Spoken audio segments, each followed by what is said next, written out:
పోస్టర్లతో ప్రారంభమయ్యి దేశం మీదనే జరిగిన అతిపెద్ద కుట్ర 3000 కిలోల మందు సామాన్లతో పేల్చేయడానికి 4 నగరాల్లో 36 కార్లతో పేల్చేయడానికి జరిగిన అతిపెద్ద కుట్రను భగ్నం చేసిన ఉదంతం చూసాం. సందీప్ చక్రవర్తి మన కర్నూలు తెలుగోడైనటువంటి అతను ఏదైతే జమ్మూ కాశ్మీర్ ఎస్పీగా ఉంటూ కనిపెట్టి పట్టుకున్నటువంటిది చూసాం.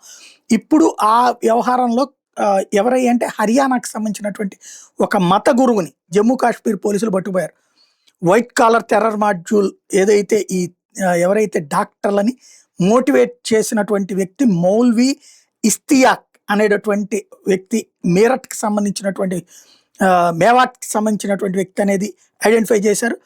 అల్ఫతా క్యాంపస్కి వెళ్ళేది అల్ఫలా క్యాంపస్కి వెళ్ళి అక్కడ ఉన్నటువంటి డాక్టర్స్కి తీవ్రవాదం వైపుకి రెచ్చగొడుతూ జన్నత్కి వెళ్ళాలి మీరు ఇక్కడే ఉంది ఆఫ్టర్ ఆల్ అని చెప్తా వాళ్ళని మోటివేట్ చేసింది ఇతనే అన్నటువంటి విషయంలో ఐడెంటిఫై చేశారు. ఇప్పుడు అతన్ని అరెస్ట్ చేశారు కాశ్మీర్ పోలీసులు హర్యానాకు వచ్చి.